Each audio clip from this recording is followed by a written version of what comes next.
జై శ్రీరామ్. శ్రీమాత్రే నమః. శ్రీ గురుభ్యో నమః. 2026 సంవత్సరం మార్చి నెల 11వ తారీఖు ఖగోళంలో గోచారంలో ఒక విశిష్ట అంశం చోటు చేసుకుంటుంది. దేవగురువైన బృహస్పతి వక్రత్యాగం మార్చి 11వ తారీఖు జరుగుతుంది 2026 సంవత్సరం.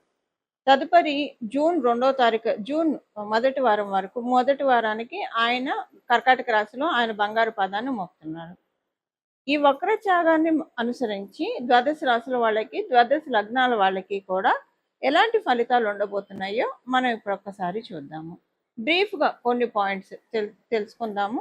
దీనివల్ల ప్లస్లు ఏంటి, మైనస్లు ఏంటి, అలాగే దీనికి చేసుకోవాల్సిన పరిహారం కూడా మనం చూద్దాం. వృశ్చిక రాశి, వృశ్చిక లగ్నం. వృశ్చిక రాశిలో పుట్టిన వాళ్ళకి, వృశ్చిక లగ్నంలో పుట్టిన వాళ్ళకి ఈ సమయంలో మీకు అష్టమ స్థానంలో గురు భగవానుడి సంచారం ఉంటుంది. తదుపరి నవమ స్థానానికి ఆయన వస్తాడు. 3 నెలల తర్వాత నవమ స్థానానికి వస్తాడు.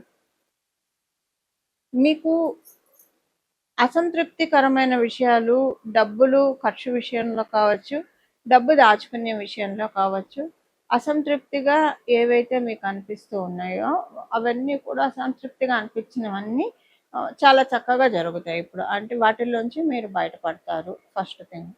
సెకండ్ విషయం ఏంటంటే మీ మాటకి విలువ చక్కగా పెరుగుతుంది. కుటుంబ సభ్యులు అర్థం చేసుకుంటారు. మీకు ఎల్డర్ సిబ్లింగ్స్ ఉంటే కనుక వాళ్ళ ఇంట్లో ఏవైనా ఒక శుభకార్యానికి అవకాశం చక్కగా ఉంటుంది. అంటే మీకు ఎల్డర్ సిబ్లింగ్స్ ఉంటేనే ఈ పాయింట్ అప్లికేబిలిటీ ఉంటుంది, లేకపోతే ఈ పాయింట్ అప్లికేబిలిటీ ఉండదు.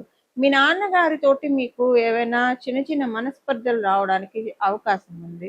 వీలైనంత వరకు తండ్రి గారితో రిలేషన్ మెయింటైన్ చేయండి జాగ్రత్తగా. అలాగే గురువులతోటి, మీరు బయలాజికల్ గురువులు ఏవైనా ఉంటే మిస్కమ్యూనికేషన్ అయ్యే ఛాన్సెస్ ఉన్నాయి. సో ఈ 3 నెలలు చూసుకోండి, మిస్కమ్యూనికేట్ కాకుండా చూసుకున్న తర్వాత మీరు బాధపడతారు, అనవసరంగా మిస్కమ్యూనికేట్ అయిపోయింది అని గిల్ట్ ఫీల్ అయ్యే ఛాన్సెస్ ఎక్కువగా ఉంటాయి. అది మీ నాన్నగారి విషయంలో కావచ్చు, లేదా మీ గురువుల పట్ల కావచ్చు. సో 1-2 సార్లు ఆచితూచి మాట్లాడాలి ఈ సమయం కాబట్టి. ఈ విషయంలో మీరు కొంచెం జాగ్రత్తగా ఉండాలి. అలాగే మీరు ఏదైనా ఒక ధర్మకార్యము, ఇంట్లో ఏవైనా ఒక ధర్మకార్యం తలపెట్టినప్పుడు డబ్బు ఖర్చు విషయంలో మీకు మీ కుటుంబ సభ్యుల మధ్య కొంత వైరుధ్యం రావచ్చు. ఇప్పుడు నేను చెప్పిన వాటిలో ఏదన్నా 3 ఏదో ఒకటి జరుగుతుంది. ఒకటి నాన్నగారితోటి డిస్ప్యూట్స్ వస్తే ఇహ గురువుతోటి రాదు, లేదంటే ఈ శుభకార్యాలు ఇవి తీసేసేయండి, ఇవి ఉండవు. గురువుతోటి వస్తే ఈ 2 ఉండవు.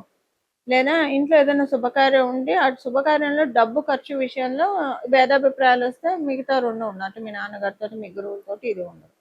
3 ఏదైనా ఒక దానికి ఛాన్సెస్ ఉన్నాయి. మీరు కనుక మీ హయ్యర్ స్టడీస్ చదువుతూ ఉంటే, లేదా మీ ఇంట్లో వాళ్ళు ఎవరైనా హయ్యర్ స్టడీస్ చదువుతూ ఉంటే కొంచెం చూసుకోవాలి మీరు. అంటే వాళ్ళకి అక్కడ కాంపిటేటివ్ సక్సెస్ అయితే చాలా బాగా ఉంది హయ్యర్ స్టడీస్ చదివే వాళ్ళకి.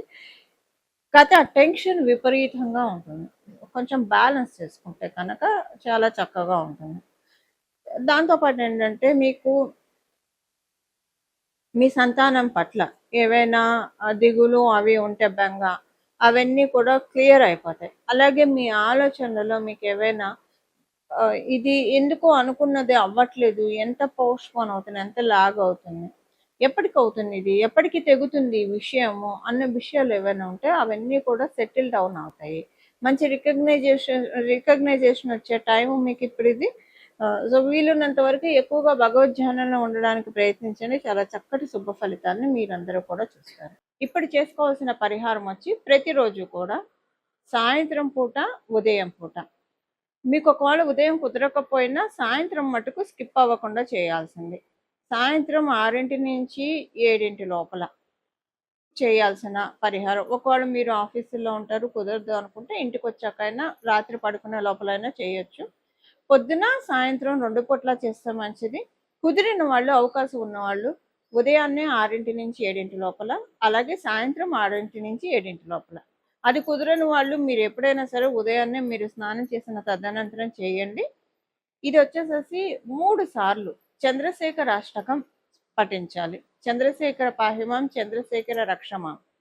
ఈ అష్టకాన్ని, చంద్రశేఖర అష్టకాన్ని పఠించడం వల్ల ఇప్పుడు గురు భగవానుడు జీవకారకుడు. జీవకారకుడైన గురు భగవానుడు కర్కాటక రాశిలో ఉచ్చ స్థానంలో ఆయన ప్రవేశించడానికి ముందుగా చంద్రశేఖర అష్టకం చదువుకోవడం వల్ల అపమృత్యు దోషాలు తొలగిపోతాయి. అంటే చంద్రశేఖర అష్టకం ఎవరైతే పఠిస్తారో వాళ్ళు యమధర్మరాజుకి భయపడక్కర్లేదు అని మనకి ఆ అష్టకంలోనే ఉంటుంది.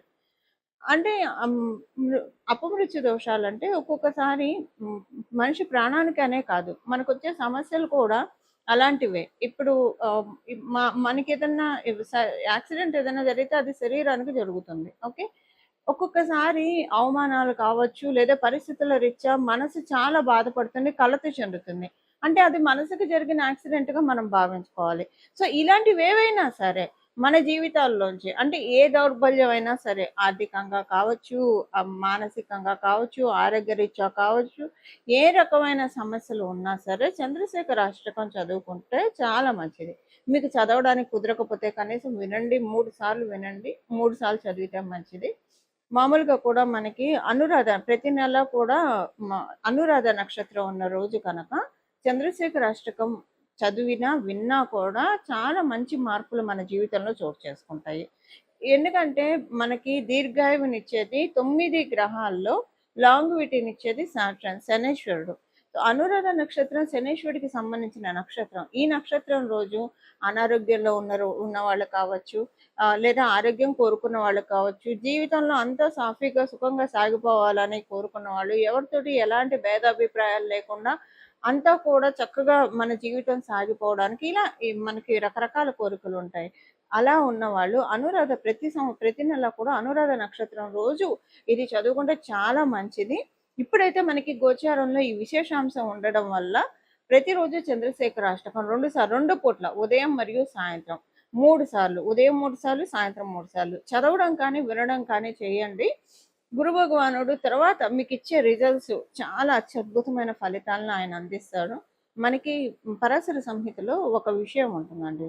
గురు భగవానుడు ఎవరికైతే లగ్నంలో ఉంటారో, వాళ్ళున్న రాశిలో కావచ్చు లేదా లగ్నంలో కావచ్చు, ఎవరికైతే ఉంటారో వాళ్ళు కనుక శూలధారికి ఒక్క నమస్కారం చేస్తే వాళ్ళకి ఉన్న అంటే వాళ్ళకి ఎవరైనా ఇబ్బందులు పెడుతున్నా, పరిస్థితుల రీత్యా ఇప్పుడు నెగిటివ్ ఎనర్జీస్ ఇబ్బందులు పెడుతున్నా, మనుషులు ఇబ్బంది పెడుతున్నా, ఎలా ఉన్నా సరే ఒక్క నమస్కారం ఆయనకి చేయడం వల్ల అవన్నీ పటాపంచలైపోతాయని మనకి పరాశర సంహితలో ఉంది. శూలధారి అంటే పరమేశ్వరుడు. మన అంటే ఇంకా మనకి శూలధారులు చాలా మంది ఉన్న మన దేవీ దేవతలు ప్రధానంగా గురు భగవాన్ అంటే పరమేశ్వరుని సూచిస్తారు. చేయడం వల్ల చాలా మంచి ఫలితాలు వస్తాయి. ఇప్పుడు అందరికీ జాతకంలో ఇలాంటి గ్రహస్థితి ఉండాలని ఉండదు కదా. అందరికీ గురు భగవానుడు లగ్నంలో ఉండాలని ఉండదు, వాళ్ళ రాశిలో ఉండాలని ఉండదు. ఉన్న వాళ్ళకి ఇప్పుడు ఇది చేయడం వల్ల ఇంకా నక్కతోక తొక్కినట్లే. లేని వాళ్ళు కూడా ఈ బలాన్ని తెచ్చుకోవడానికి ఇప్పుడు మన దగ్గర ఒక వస్తువు లేకపోతే కొనుక్కొచ్చుకుంటాము. కొనుక్కొచ్చుకుంటే మనకు వస్తుంది. అసలు కొనుక్కోవడానికి డబ్బులు ఉండాలి కదా. ఆ డబ్బులు మనం సంపాదించుకుంటే ఏదైనా వస్తువు మనం కావాలంటే వస్తువు కావచ్చు, ఇల్లు కావచ్చు, స్థలం కావచ్చు, బలం కావచ్చు, వాహనాలు కావచ్చు, కొనుక్కోగలుగుతాం. సో అలా సంపాదించుకుంటే మన ఇంట్లో కూడా ఉంటుంది. అలా ఇప్పుడు మన జాతకంలో ఎవరి జాతకంలో అయినా గురు భగవానుడు లగ్నంలో కావచ్చు, రాశిలో కావచ్చు లేకపోతే దాన్ని కొనుక్కోవాలి. కొనుక్కోవడం అంటే ఏం చేయాలి? ఏం చేయక్కర్లా, మీరేం డబ్బులు ఖర్చు చేయక్కర్లా. మీ సమయాన్ని వెచ్చించాలి. మీ సమయాన్ని వెచ్చించి ప్రతిరోజు 3 సార్లు కనుక జూన్ వరకు ఉదయాన్నే సాయంత్రం చదవడం వల్ల మీ జన్మజాతకంలో లగ్నంలో లేదా రాశిలో గురు భగవానుడు ఉన్నా లేకపోయినా కనీసం 3 years వరకు మీరు అలాంటి తదనుగుణమైన ఫలితాలను తీసుకోవడానికి ఒక ఎలిజిబిలిటీని తెచ్చుకున్నట్లు అవుతుంది. ఒక ఎలిజిబిలిటీ. ఇప్పుడు ఏదైనా డిస్కౌంట్లో ఏమన్నా దొరుకుతున్నాయంటే అందరూ వెళ్ళి ఎలా తీసుకుంటాం, ఇలా గోచారంలో మనకి భగవంతుడు ఇస్తున్న అవకాశాన్ని మనం అందిపుచ్చుకుంటే కనుక గురుబలాన్ని చక్కగా పెంచుకోవచ్చు. ఇప్పుడైనా కదా, నేను మళ్ళీ ఇంకొకసారి చెప్తున్నాను, ప్రతి నెల అనురాధ నక్షత్రం ఉన్నప్పుడు కూడా చంద్రశేఖర అష్టకాన్ని 3 సార్లు ఎవరైతే చదువుతారో, శ్రద్ధతో భక్తితోటి చదువుతారో వింటారో వాళ్ళకి చాలా అంటే చాలా ఉత్తమమైన ఫలితాలు వస్తాయి. ఇలా మనందరి జీవితాల్లో మనందరం కూడా గురు భగవానుడి యొక్క అమృతపు జల్లుని, అమృతపు ఆశీస్సుల్ని తీసుకోవాలని చెప్పి మనందరి తరఫున దక్షిణామూర్తి స్వామివారిని ప్రార్థిస్తూ, పరమశివుని ప్రార్థిస్తూ మంగళం. నమో భగవతే వాసుదేవాయ.